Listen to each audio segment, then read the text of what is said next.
Alright, this is a video for my daughters, Olivia and Caroline, and this is me reading The Hobbit by J.R.R. Tolkien, and this is the first chapter. The subtitle of The Hobbit is There and Back Again. Alright, Chapter 1, An Unexpected Party. In a hole in the ground there lived a hobbit, not a nasty, dirty, wet hole, filled with the ends of worms and an oozy smell, nor yet a dry, bare, sandy hole, with nothing in it to sit down on or to eat. It was a hobbit hole, and that means comfort. It had a perfectly round door, like a porthole, painted green, with a shiny yellow brass knob in the exact middle. The door opened onto a tube-shaped hall like a tunnel, a very comfortable tunnel without smoke, with paneled walls and floors tiled and carpeted, provided with polished chairs and lots of pegs for hats and coats. The hobbit was fond of visitors. The tunnel wound on, going fairly but not quite straight into the side of the hill, as the people for many miles around called it, and many little round doors opened out of it, first onto one side and then on the other. No going upstairs for the hobbit. Bedrooms, bathrooms, cellars, pantries, lots of these. Wardrobes, he had whole rooms devoted to clothes. Kitchens, dining rooms, all were on the same floor, and indeed on the same passage. The best rooms were all on the left-hand side, going in, for these were the only ones to have windows, deep-set round windows looking over his garden, and meadows beyond, sloping down to the river. This hobbit was a very well-to-do hobbit, and his name was Baggins. The Bagginses had lived in the neighborhood of the hill for time out of mind, and people considered them very respectable, not only because most of them were rich, but also because they never had any adventures or did anything unexpected. You could tell what a Baggins would say on any question without the bother of asking him. This is the story of how a Baggins had an adventure, and found himself doing and saying things altogether unexpected. He may have lost the neighbors' respect, but he gained. Well, you will have to see whether he gained anything in the end. The mother of our particular hobbit. What is a hobbit? I suppose hobbits need some description nowadays, since they have become rare and shy of the big people, as they call us. They are, or were, a little people, about half our height, and smaller than the bearded dwarves. Hobbits have no beards. There is little or no magic about them, except the ordinary everyday sort, which helps them disappear quietly and quickly when large stupid folk like you and me come blundering along, making a noise like elephants which they can hear a mile off. They are inclined to be fat in the stomach. They dress in bright colors, chiefly green and yellow, wear no shoes because their feet grow naturally leather soles, and thick warm brown hair like the stuff on their heads, which is curly, have long, clever brown fingers, good-natured faces, and laugh deep, fruity laughs, especially after dinner, which they have twice a day when they can get it. Now you know enough to go on with. As I was saying, the mother of this hobbit, of Bilbo Baggins, that is, was the famous Belladonna Took, one of the 3 remarkable daughters of the Old Took, head of the hobbits who lived across the water, the small river that ran at the foot of the hill. It was often said, in other families, that long ago one of the Took ancestors must have taken a fairy wife. That was, of course, absurd, but certainly there was still something not entirely hobbit-like about them, and once in a while members of the Took clan would go and have adventures. They discreetly disappeared and the family hushed it up. The fact remained that the Tooks were not as respectable as the Bagginses, though they were undoubtedly richer. Not that Belladonna Took ever had any adventures after she became Mrs. Bungo Baggins. Bungo, that was Bilbo's father, built the most luxurious hobbit hole for her, and partly with her money, that was to be found either under the hill or over the hill or across the water. And there they remained to the end of their days. Still, it was probable that Bilbo, her only son, although he looked and behaved exactly like the second edition of his solid and comfortable father, got something a bit queer in his makeup from the Took side, something that only waited for a chance to come out. The chance never arrived until Bilbo Baggins was grown up, being about 50 years old or so, and living in the beautiful hobbit hole built by his father, which I have just described for you, until he had in fact apparently settled down quite immovably. By some curious chance one morning, long ago in the quiet of the world, when there was less noise and more green, and the hobbits were still numerous and prosperous, and Bilbo Baggins was standing at his door after breakfast smoking an enormous long wooden pipe that reached nearly down to his woolly toes, neatly brushed, Gandalf came by. Gandalf! If you had heard only a quarter of what I have heard about him, and I have only heard very little of all there is to hear, you would be prepared for any sort of remarkable tale. Tales and adventures sprouted up all over the place wherever he went, in the most extraordinary fashion. He had not been down that way, under the hill, for ages and ages. Not since his friend the old Took died, in fact, and the hobbits had almost forgotten what he looked like. He had been away over the hill and across the water on businesses of his own, since they were all small hobbit boys and hobbit girls. All that unsuspecting Bilbo saw that morning was an old man with a staff. He had a tall, pointed blue hat, a long gray cloak, a silver scarf over which his long beard hung down below his waist, and immense black boots. "Good morning," said Bilbo, and he meant it. The sun was shining, and the grass was very green.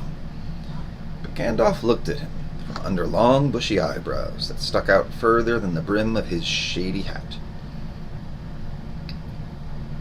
"What do you mean?" he said.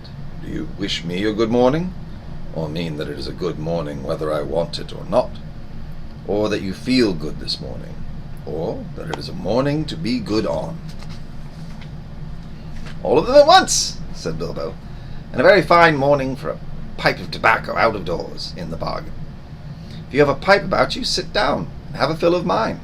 There's no hurry, we have all the day before us." Then Bilbo sat down on a seat by his door, crossed his legs, and blew out a beautiful gray ring of smoke that sailed up into the air without breaking and floated away over the hill. "Very pretty," said Gandalf. "But I have no time to blow smoke rings this morning. I am looking for someone to share in an adventure that I am arranging, and it's very difficult to find anyone." "I should think so, in these parts. We are plain quiet folk, and have no use for adventures. Nasty, disturbing, uncomfortable things. Make you late for dinner." "I can't think what anybody sees in them," said our Mr. Baggins, and stuck one thumb behind his braces, and blew out another even bigger smoke ring.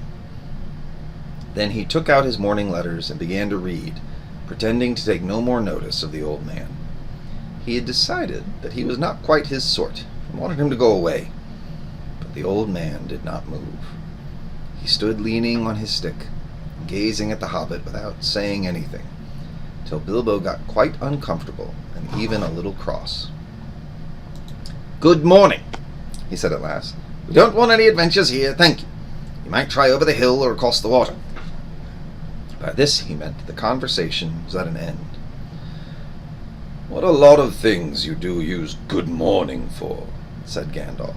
"Now you mean you want to get rid of me, and that it won't be good till I move off." Not at all, my dear sir. Let me see. I don't think I know your name." Yes, my dear sir, and I do know your name, Mr. Bilbo Baggins, and you do know my name, though you don't remember that I belong to it. I am Gandalf, and Gandalf means me. To think that I should have lived to be good morninged by Belladonna Took's son, as if I were selling buttons at the door. Gandalf! Good gracious me! Not the wandering wizard that gave the old Took a pair of magic diamond studs that fastened themselves and never came undone till ordered? Not the fellow who used to tell such wonderful tales at parties? about dragons and goblins and giants, and the rescue of princesses, and the unexpected luck of widows' sons. Not the man that used to make such particularly excellent fireworks. I remember those. Old Took used to have them at Midsummer's Eve. Splendid. They used to go up like great lilies and snapdragons and laburnums of fire and hang in the twilight all evening. You will notice already that Mr. Baggins was not quite so prosy as he liked to believe. Also, he was very fond of flowers. Dear me, he went on. Not that Gandalf was responsible for so many quiet lads and lasses going off into the blue for mad adventures. Anything from climbing trees to visiting elves, or sailing in ships, sailing to other shores. Bless me, life used to be quite you used to upset things badly in these parts once upon a time. I beg your pardon, but I had no idea you were still in business. Where else should I be? Said the wizard. All the same, I am pleased to find you remember something about me. You seem to remember my fireworks kindly, at any rate. And that is not without hope. Indeed, for your old grandfather Took's sake, and for the sake of poor Belladonna, I will give you what you asked for. I beg your pardon, I haven't asked you for anything. Yes, you have. Twice now. My pardon, and I give it to you. In fact, I will go so far as to send you on this adventure. Very amusing for me, very good for you, and profitable too, very likely, if you ever get over it. Sorry, I don't want any adventures, thank you. Not today. Good morning. But please come to tea any time you like. Why not tomorrow? Come tomorrow. Goodbye. With that, the hobbit turned and scuttled inside his round green door, and shut it as quickly as he dared, not to seem rude. Wizards, after all, are wizards. What on earth did I ask him to tea for? He said to himself as he went to the pantry. He had only just had breakfast, but he thought a cake or two and a drink of something would do him good after his fright. Gandalf, in the meantime, was still standing outside the door, and laughing long but quietly. After a while he stepped up, and with the spike of his staff scratched a queer sign on the hobbit's beautiful green front door. Then he strode away, just about the time Bilbo was finishing his second cake, and beginning to think that he had escaped adventures very well. The next day he had almost forgotten about Gandalf. He did not remember things very well, unless he put them down on his engagement tablet, like this: Gandalf, tea, Wednesday. Yesterday he had been too flustered to do anything of the kind. Just before tea time there came a tremendous ring on the front door bell. And then he remembered. He rushed and put on the kettle, and put out another cup and saucer, and an extra cake or two, and ran to the door. "I am so sorry to keep you waiting," he was going to say, when he saw that it was not Gandalf at all. It was a dwarf with a blue beard tucked into a golden belt, very bright eyes under his dark green hood. As soon as the door was opened, he pushed inside, just as if he had been expected. He hung his hooded cloak on the nearest peg, and, "Dwalin, at your service," he said with a low bow. "Bilbo Baggins at yours," said the hobbit, too surprised to ask any questions for the moment. When the silence that followed had become uncomfortable, he added, "I am just about to take tea. Pray come and have some with me." A little stiff, perhaps, but he meant it kindly. And what would you do if an uninvited dwarf came and hung up his things in your hall without a word of explanation? They had not been at the table long. In fact, they had hardly reached the third cake, when there came another even louder ring at the bell. "Excuse me," said the hobbit, and off he went to the door. "So you have got here at last." That was what he was going to say to Gandalf this time, but it was not Gandalf. Instead, there was a very old-looking dwarf on the step, with a white beard and a scarlet hood, and he too hopped inside as soon as the door was open, just as if he had been invited. "I see they have begun to arrive already," he said when he caught sight of Dwalin's green hood hanging up. He hung his red one up next to it and said, "Balin, at your service," he said with his hand on his breast. "Thank you," said Bilbo with a gasp. It was not the correct thing to say, but "they have begun to arrive" had flustered him badly. He liked visitors, but he liked to know them before they arrived, and he preferred to ask them himself. He had a horrible thought that the cakes might run short, and then he, as the host, he knew his duty and stuck to it however painful, he might have to go without. "Come along and have some tea," he managed to say after taking a deep breath. "A little beer would suit me better, if it's all the same to you, my good sir," said Balin with the white beard. "But I don't mind some cake, seed cake, if you have any." "Lots!" Bilbo found himself answering, to his own surprise, and he found himself scuttling off, too, to the cellar to fill a pint beer mug, and then to the pantry to fetch 2 beautiful round seed cakes, which he had baked this afternoon for his after-supper morsel. When he got back, Balin and Dwalin were talking at the table like old friends. As a matter of fact, they were brothers. Bilbo plumped down the beer and the cake in front of them, when a loud ring at the came a ring at the bell again, and then another ring. Gandalf was certain this time, he thought as he puffed along the passage, but it was not. It was 2 more dwarves, both of them with blue hoods, silver belts, and yellow beards, and each of them carried a bag of tools and a spade.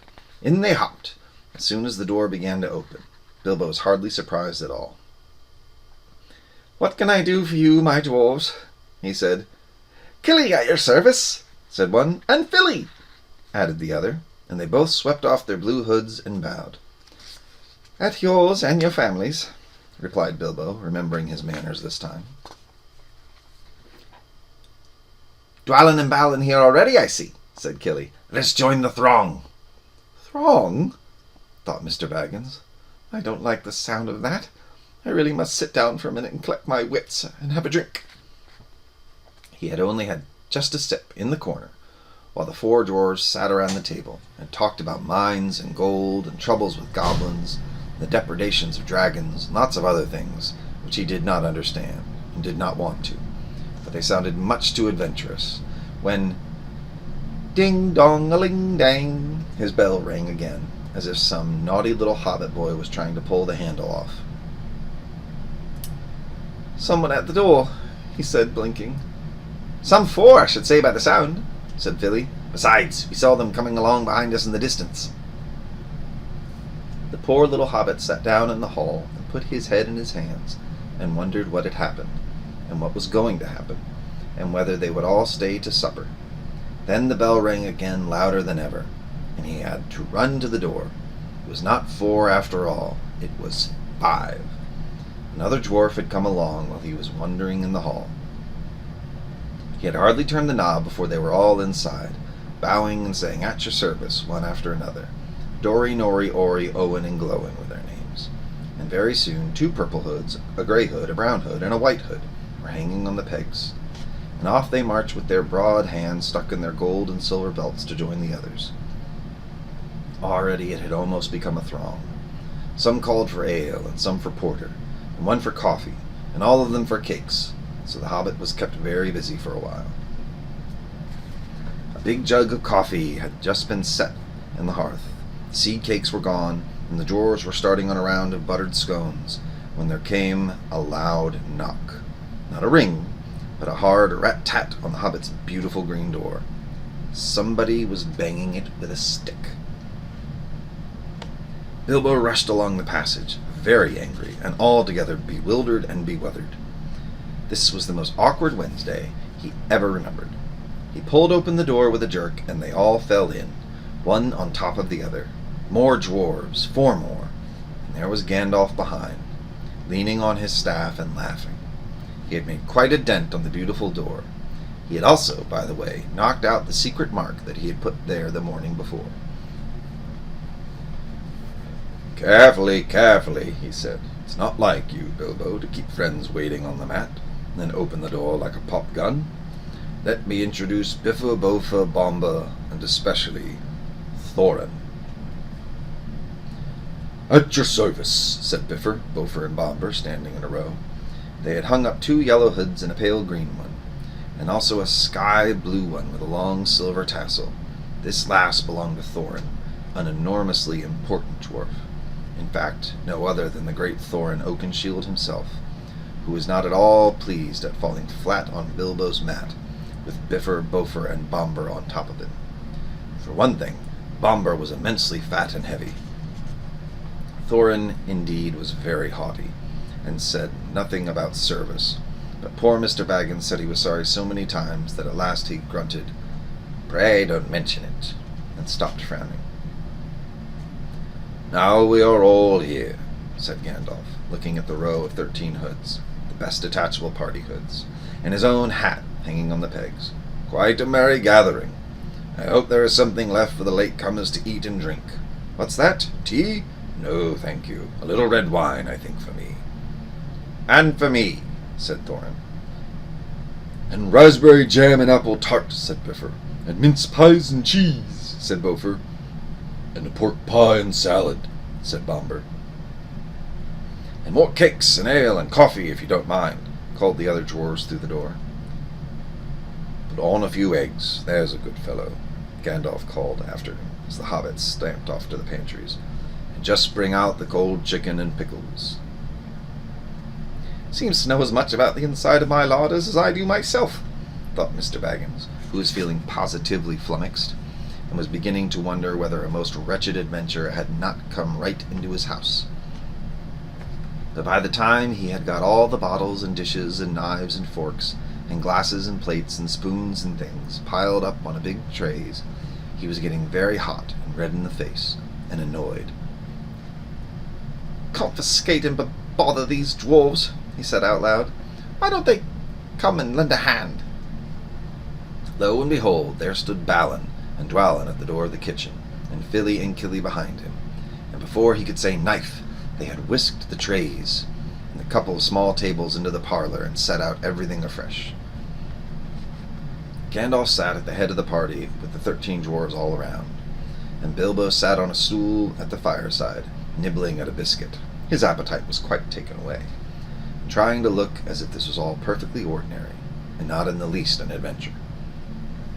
The dwarves ate and ate, talked and talked, and time got on. At last they pushed their chairs back, and Bilbo made a move to collect the plates and glasses. "I suppose you will all stay for supper?" he said in his politest, unpressing tones. "Of course," said Thorin, "and after. We shan't get through the business till late.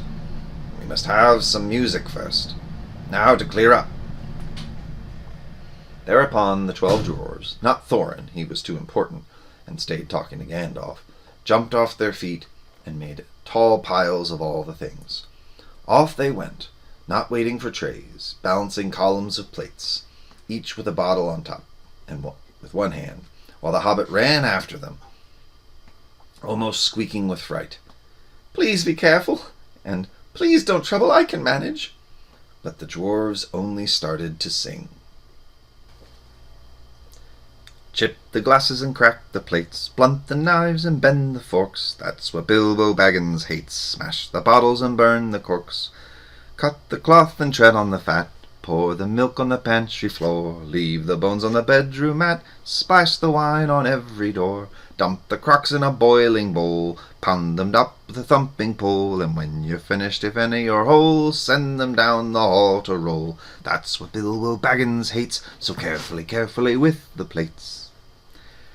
And of course they did none of these dreadful things, and everything was cleaned and put away, safe and quick as lightning, while the hobbit was turning round and round in the middle of the kitchen, trying to see what they were doing.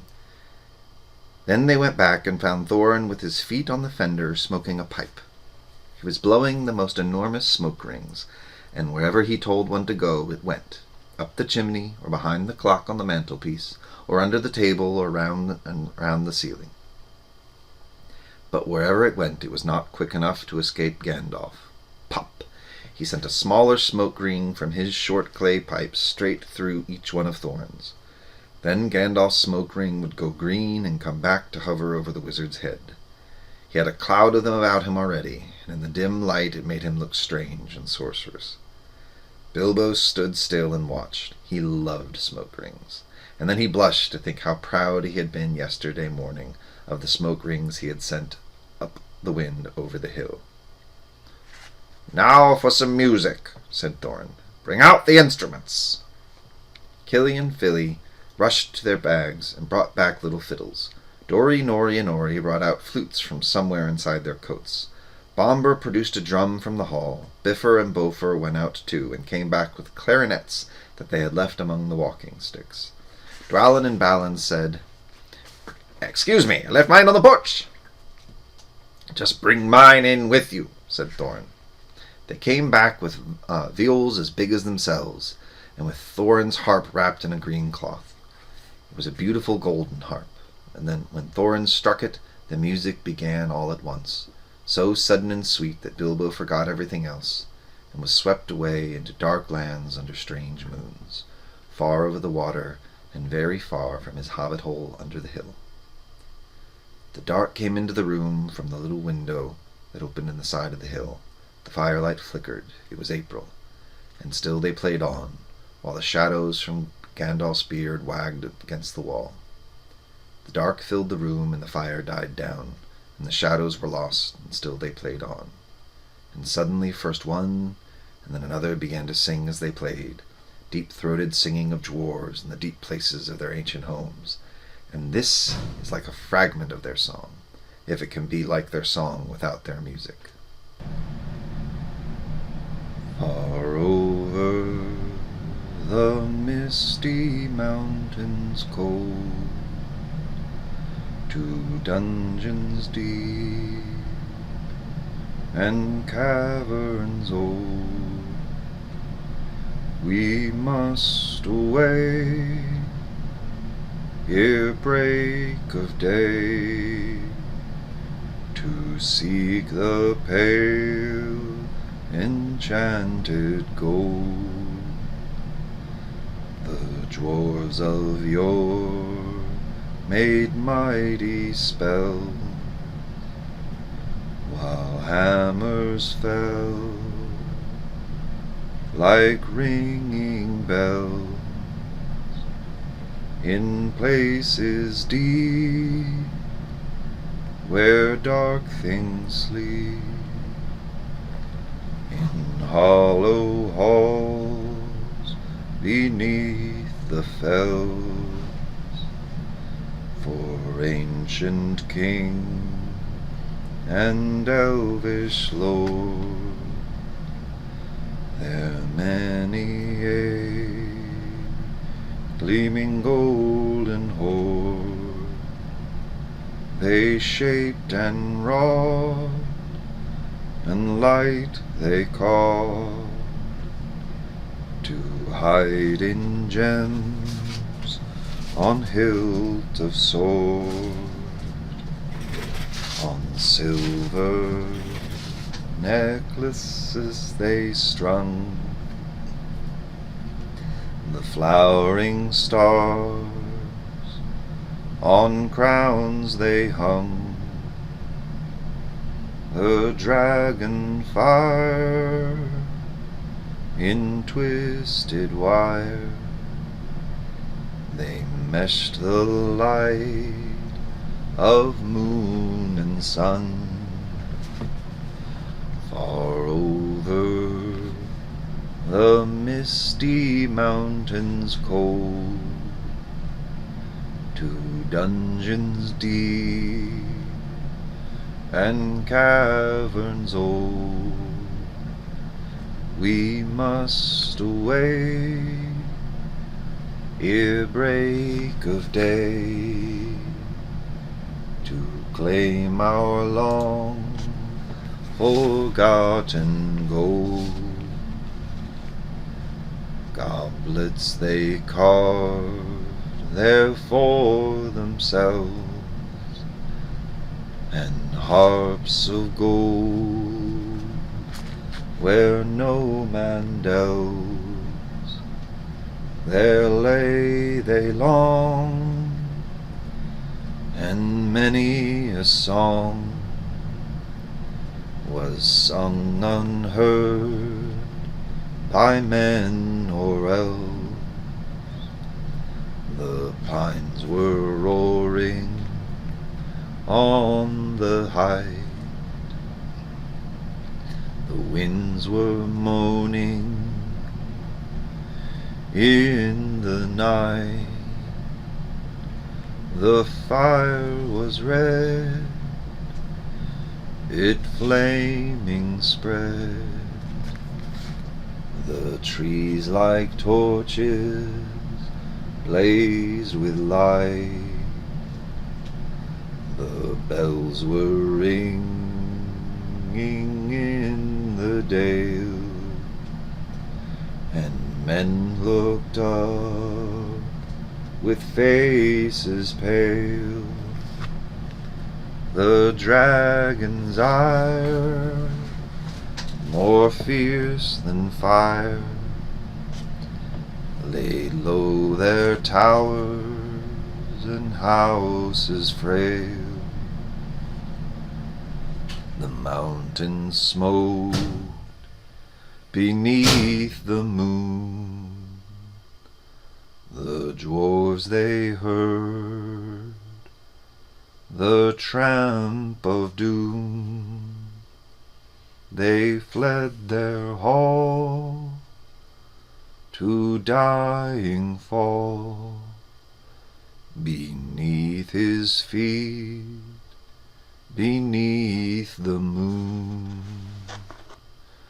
Far over the misty mountains grim, to dungeons deep and caverns dim, we must away ere break of day, to win our harps and gold from him.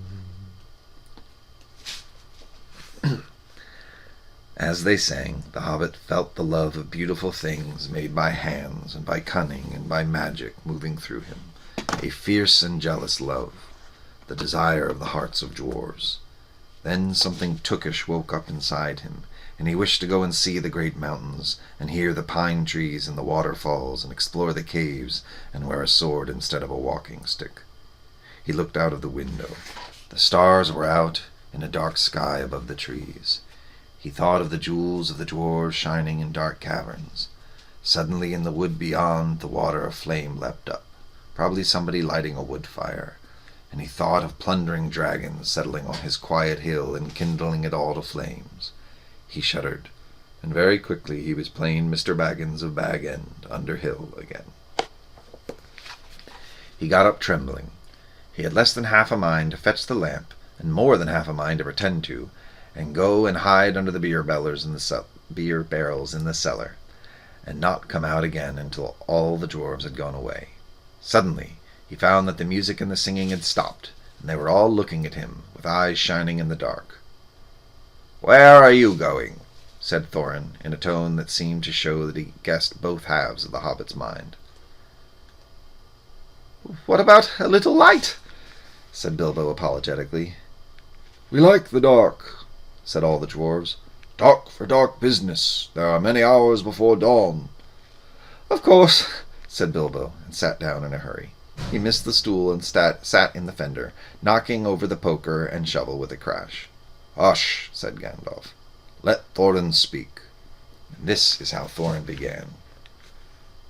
"Gandalf, dwarves, and Mr. Baggins, we are met together in the house of our friend and fellow conspirator, this most excellent and audacious hobbit. May the hair on his toes never fall out. All praise to his wine and ale." He paused for breath and for a polite remark from the hobbit, but the compliments were quite lost on poor Bilbo Baggins, who was wagging his mouth in protest at being called audacious, and worst of all, fellow conspirator. And though no noise came out, he was so flummoxed. So Thorin went on. "We are met to discuss our plans, our ways, means, policy, and devices. We shall soon, before the break of day, start on our long journey, a journey from which some of us, or perhaps all of us, except our friend and counselor, the ingenious wizard Gandalf, may never return. It is a solemn moment. Our object is, I take it, well known to us all. To the estimable Mr. Baggins, and perhaps to one or two of the younger dwarves, I think I should be right in naming Killy and Philly, for instance, the exact situation at the moment may require a little brief explanation. This was Thorin's style. He was an important dwarf. If he had been allowed, he would have probably gone on like this until he was out of breath, without telling anyone there anything that was not known already. But he was rudely interrupted. Poor Bilbo couldn't bear it any longer. At "may never return," he began to feel a shriek coming up inside him, and very soon it burst out like the whistle of an engine coming out of a tunnel. All the dwarves sprang up, knocking over the table. Gandalf struck a blue light at the end of his magic staff, and in its firework glare the poor little hobbit could be seen kneeling on the hearthrug, shaking like a jelly that was melting. Then he fell flat on the floor and kept calling out, "Struck by lightning! Struck by lightning!" over and over again, and that was all they could get out of him for a long time. So they took him and laid him out of the way on the drawing-room sofa with a drink at his elbow, and they went back to their dark business. "Excitable little fellow," said Gandalf as they sat down again. "Gets funny queer fits, but he is one of the best, as fierce as a dragon in a pinch." If you have ever seen a dragon in a pinch, you will realize that this was only poetical exaggeration applied to any hobbit, even to old Took's great-grand-uncle Bullroarer, who was so huge, for a hobbit, that he could ride a horse. He charged the ranks of the goblins of Mount Graham in the Battle of the Green Fields, and knocked their King Goldthimble's head clean off with a wooden club. It sailed 100 yards through the air and went down a rabbit hole, and in this way the battle was won, and the game of golf invented at the very same moment. In the meanwhile, however, Bullroarer's gentler descendant was reviving in the drawing-room. After a while and a drink, he crept nervously to the door of the parlor. This is what he heard, Glowin speaking. "Humph!" or some snort more or less like that. "Will he do, you think? It's all very well for Gandalf to talk about this hobbit being fierce, but one shriek like that in a moment of excitement would be enough to wake the dragon and all his relatives and kill the lot of us. I think it sounded more like fright than excitement. In fact, if it had not been for the sign on the door, I should have been sure we had come to the wrong house. As soon as I clapped eyes on the little fellow bobbing and puffing on the mat, I had my doubts. He looks more like a grocer than a burglar." Then Mr. Baggins turned the handle and went in. The Took's side had won. He suddenly felt he would go without bed and breakfast to be thought fierce. As for little fellow bobbing on the mat, it almost made him really fierce. Many a time afterwards, the Baggins part regretted what he did now, and he said to himself, "Bilbo, you were a fool. You walked right in and put your foot in it." "Pardon me," he said, "if I have overheard words that you were saying. I don't pretend to understand what you're talking about, or your reference to burglars, but I think I am right in believing," this is what he called being on his dignity, "that you think I am no good. I will show you. I have no signs on my door. It was painted a week ago, and I am quite sure you have come to the wrong house. As soon as I saw your funny faces on the doorstep, I had my doubts. But treat it as the right one. Tell me what you want done, and I will try it. If I have to walk from here to the east of the east and fight the wild werewolves in the last desert. I had a great-great-granduncle once, Bullroarer Took, and—" Yes, but that was long ago," said Glowin. "I was talking about you, and I assure you there is a mark on this door, the usual one in the trade, or used to be. Burglar wants a good job, plenty of excitement and reasonable reward. That's how it's usually read. You can say expert treasure hunter instead of burglar if you like. Some of them do. It's all the same to us. Gandalf told us there was a man of this sort in these parts looking for a job at once, and that he had arranged for a meeting here this Wednesday tea-time." "Of course there is a mark," said Gandalf. "I put it there myself, for very good reasons. You asked me to find the 14th man for your expedition, and I chose Mr. Baggins. Just let anyone say I chose the wrong man or the wrong house, and you can stop at 13 and have all the bad luck you like, or go back to digging coal." He scowled so angrily at Glowin that the dwarf huddled back in his chair, and when Bilbo tried to open his mouth to ask a question, he turned and frowned at him and stuck out his bushy eyebrows, till Bilbo shut his mouth tight with a snap. "That's right," said Gandalf. "Let's have no more argument. I have chosen Mr. Baggins, and that ought to be enough for all of you. If I say he is a burglar he is, or will be when the time comes. There's a lot more to him than you guess, and a deal more than he has any idea of himself. You may possibly all live to thank me yet. Now, Bilbo, my boy, fetch the lamp, and let's have a little light on this." On the table, in the light of the big lamp with the red shade, he spread a piece of parchment rather like a map. "This was made by Thror, your grandfather, Thorin," he said in answer to the dwarves' excited questions. "It is a plan of the mountain." "I don't see how that will help us much," said Thorin disappointedly after a glance. "I remember the mountain well enough, and the lands about it, and I know where Mirkwood is, and the withered heath where the great dragons bred." "There's a dragon marked in red on the mountain," said Balin, "but it will be easy enough to find without that, if we ever arrive there." There is one point you haven't noticed," said the wizard, "and that is the secret entrance. You see that rune on the west side, and the hand pointing to it from the other rooms? That marks a hidden passage to the lower halls. Look at the map at the beginning of this book, and you will see there are the runes in red." "It may have been secret once," said Thorin, "but how do we know it is secret any longer? Old Smaug has lived there long enough to find out anything there is to know about those caves. He may, but he can't have used it for years and years." "Why?" "Because it is too small. 5 feet high the door, and 3 may walk abreast, say the runes. But Smaug could not creep into a hole that size, even when he was a young dragon. Certainly not after devouring so many of the dwarves and men of Dale." "It seems like a great big hole to me," squeaked Bilbo, who had no experience of dragons and only of hobbit holes. He was getting excited and interested again, so that he forgot to keep his mouth shut. He loved maps, and in this hall there hung a large one of the county round, with all his favourite walks marked on it in red ink. "How could such a door be kept secret from everybody outside, apart from the dragon?" he asked. He was only a little hobbit, you must remember. "In lots of ways," said Gandalf.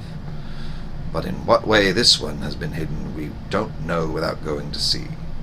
From what it says on the map, I should guess there is a closed door, which has been made to look exactly like the side of the mountain. That is the dwarves' usual method. I think that is right, isn't it?" "Quite right," said Thorin. "Also," went on Gandalf, "I forgot to mention that with the map went a key, a small and curious key.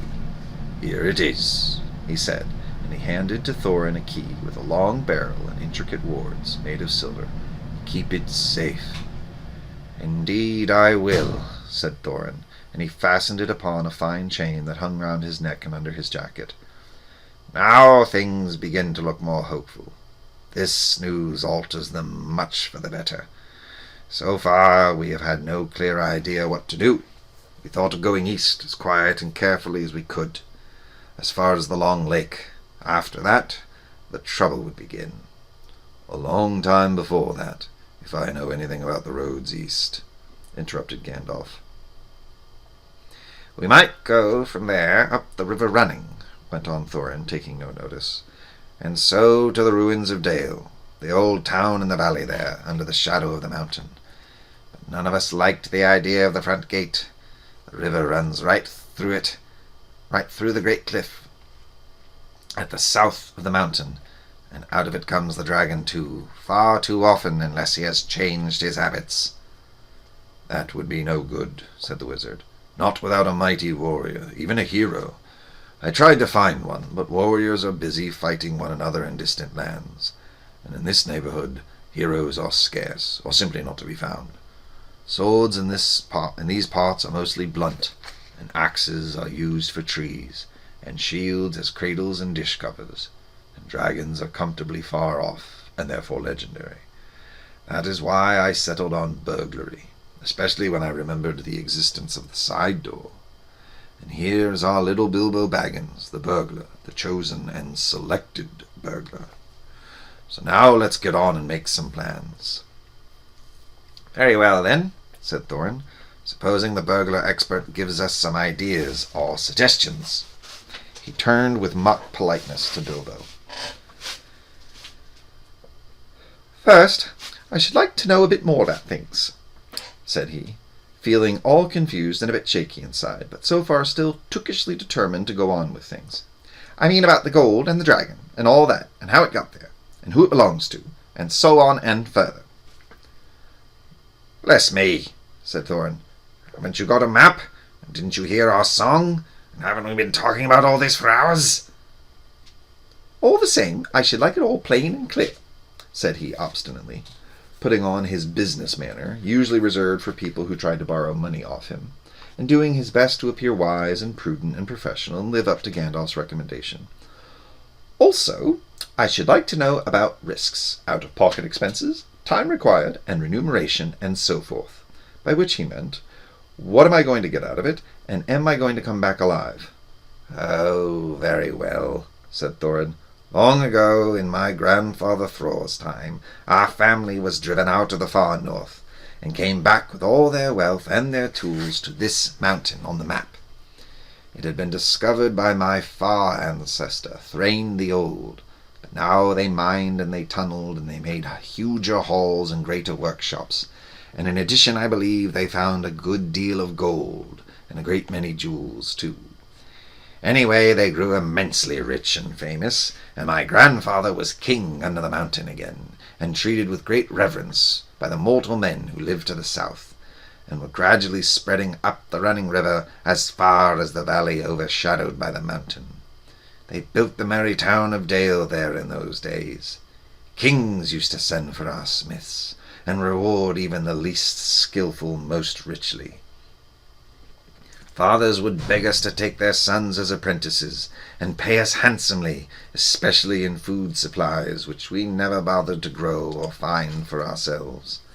Altogether those were good days for us, and the poorest of us had money to spend and to lend, and leisure to make beautiful things just for the fun of it, not to speak of the most marvellous and magical toys, the like of which is not to be found in the world nowadays. So my grandfather's halls became full of armour and jewels and carvings and cups, and the toy market of Dale was the wonder of the north. Undoubtedly, that was what brought the dragon. Dragons steal gold and jewels, you know, from men and elves and dwarves, wherever they can find them, and they guard their plunder as long as they live, which is practically forever unless they are killed, and never enjoy a brass ring of it. Indeed, they hardly know a good bit of work from the bad, though they usually have a good notion of the current market value, and they can't make a thing for themselves, not even mend a little loose scale of their armour. There were lots of dragons in the north in those days, and gold was probably getting scarce up there, with the dwarves flying south or getting killed, and all the general waste and destruction that dragons make going from bad to worse. There was a most specially greedy, strong, and wicked worm named Smaug. One day he flew up into the air and came south. The first we heard of it was a noise like a hurricane coming from the north, and the pine trees on the mountain creaking and cracking in the wind. Some of the dwarves who happened to be outside — I was luckily a fine adventurous lad in those days, always wandering about, and it saved my life that day — well, from a good way off we saw the dragon settle on our mountain in a spout of flame. Then he came down the slopes, and when he reached the woods they all went up in fire. By the time all the bells were ringing in Dale and the warriors were arming, the dwarves rushed out of their great gate, but there was the dragon waiting for them. None escaped that way. The river rushed up, and steam and fog fell on Dale, and in the fog the dragon came on them and destroyed most of the warriors. The usual unhappy story. It was only too common in those days. Then he went back and crept in the front gate and routed out all the halls and lanes and alleys, cellars, mansions, and passages. After that, there were no dwarves left alive inside, and he took all their wealth for himself. Probably, for that is the dragon's way, he has piled it up in a great heap far inside, and sleeps on it for a bed. Later he used to crawl out of the great gate and come by night to Dale and carry away people, especially maidens, to eat, until Dale was ruined and the people dead or gone. What goes on there now I don't know for certain, but I don't suppose anyone lives nearer to the mountain than the far edge of the long lake nowadays. The few of us that were well outside sat and wept in hiding and cursed Smaug, and there we were unexpectedly joined by my father and my grandfather with singed beards. They looked very grim, but they said very little. When I asked how they had got away, they told me to hold my tongue, and said that one day in the proper time I should know.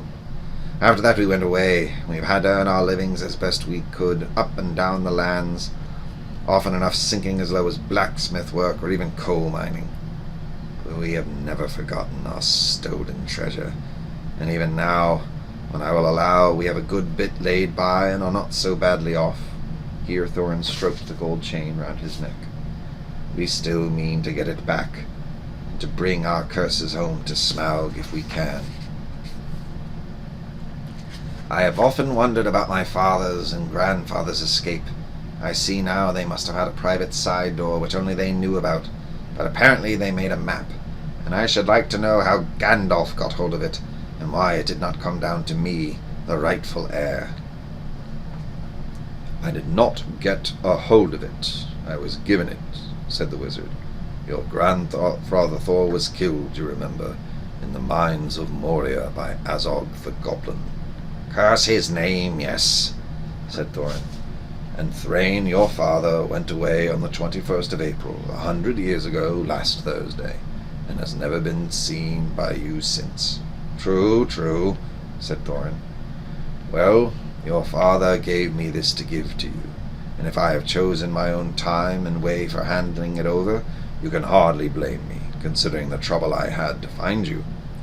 Your father could not remember his own name when he gave me the paper, and he never told me yours. So on the whole, I think I ought to be praised and thanked. Here it is, said he, handing the map to Thorin. I don't understand, said Thorin, and Bilbo felt he would have liked to say the same. The explanation did not seem to explain. Your grandfather, said the wizard slowly and grimly, gave the map to his son for safety before he went to the mines of Moria. Your father went away to try his luck with the map after your grandfather was killed, and lots of adventures of a most unpleasant sort he had, but he never got near the mountain.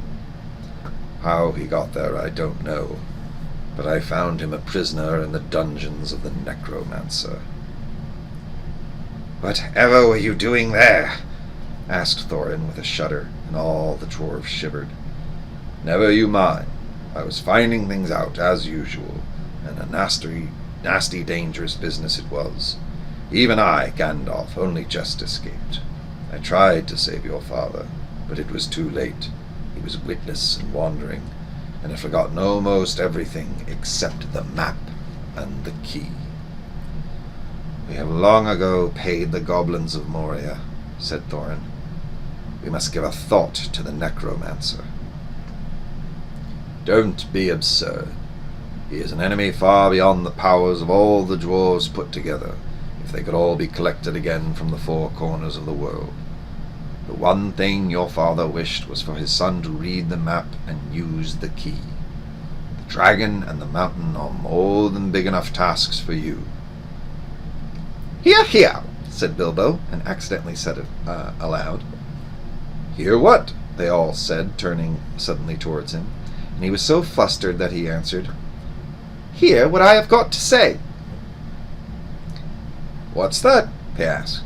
Well, I should say that you ought to go east and have a look round. After all, there is a side door, and dragons must sleep sometimes, I suppose. If you sit on the doorstep long enough, I dare say you will think of something. Then, well, don't you know, I think we've talked long enough for one night, if you see what I mean. What about bed and an early start and all that? I will give you a good breakfast before you go. Before we go, I suppose you mean, said Thorin. Aren't you the burglar? And isn't sitting on the doorstep your job, not to speak of getting inside the door? But I agree about bed and breakfast. I like 6 eggs with my ham, when starting on a journey, fried, not poached, and mind you don't break them.